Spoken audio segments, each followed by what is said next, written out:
నమస్తే, welcome to KK news. నేను Sridevi.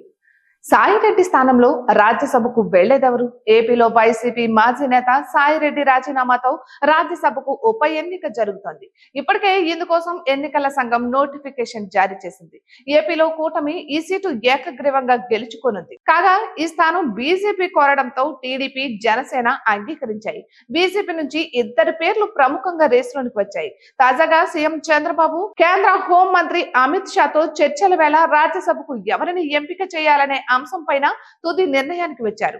AP నుంచి సాయిరెడ్డి స్థానంలో తమిళనాడు బీజేపీ నేత అన్నమలైను రాజ్యసభకు పంపాలని బీజేపీ దాదాపు నిర్ణయించింది.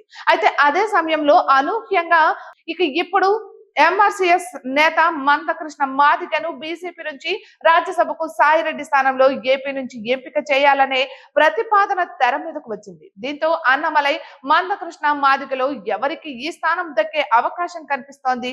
ఢిల్లీ పర్యటనలో భాగంగా ముఖ్యమంత్రి చంద్రబాబు, కేంద్ర హోం మంత్రి అమిత్ షా సమావేశమయ్యారు. ఆ సమయంలో ఏపీ నుంచి ఖాళీ అయిన రాజ్యసభ స్థానం తమ పార్టీ అభ్యర్థిగా అన్నమలై పేరు పైన ప్రధానంగా చర్చ జరిగింది. అదే సమయంలో అన్నమలైతో పాటుగా మందకృష్ణ మాదిగ గురించి ప్రస్తావనకు వచ్చినట్లుగా తెలుస్తోంది. తెలుగు రాష్ట్రాల్లో కూటమి రాజకీయ సమీకరణాల్లో భాగంగా మందకృష్ణ మాదిగకు ఇవ్వడం పైన చంద్రబాబు అభిప్రాయాన్ని అమిత్ షా కోరినట్లుగా సమాచారం. బీజేపీ ఈ సీటు తీసుకోవడంతో ప్రస్తుతానికి అన్నమలై వైపే మొగ్గు చూపుతున్నట్లుగా తెలుస్తోంది.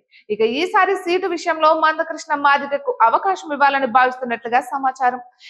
ఏపీ నుంచి అన్నమలై ఎంట్రీ వెనుక భారీ వ్యూహం కనిపిస్తోంది. అన్నమలై కేంద్ర మంత్రి అవడం దాదాపు ఖాయమైంది. వచ్చే ఏడాది తమిళనాడులో అసెంబ్లీ ఎన్నికలు జరగనున్నాయి.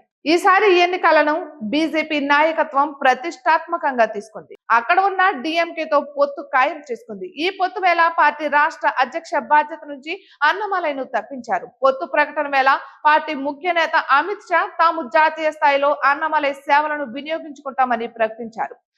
అన్నమలైకు ఇవ్వడం ద్వారా ఏపీ, తెలంగాణలలో రానున్న రోజుల్లో పార్టీకి మేలు చేస్తుందని బీజేపీ నేతలు అంచనా వేస్తున్నారు. ఇప్పటికే పవన్ సనాతన ధర్మం పేరుతో ఏపీలో కొత్త సమీకరణాలకు తెరతీశారు. ఇప్పుడు అన్నమలై సైతం ఏపీ నుంచి ఎంపీగా ఉంటే బీజేపీ భవిష్యత్తు వ్యూహాలు పక్కాగా అమలు చేయవచ్చని చెబుతున్నారు.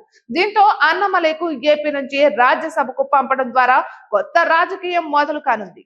ఇటువంటి మరెన్నో వీడియోస్ కోసం కేకే న్యూస్ తెలుగు ఛానల్ ని సబ్స్క్రైబ్ చేసుకోండి.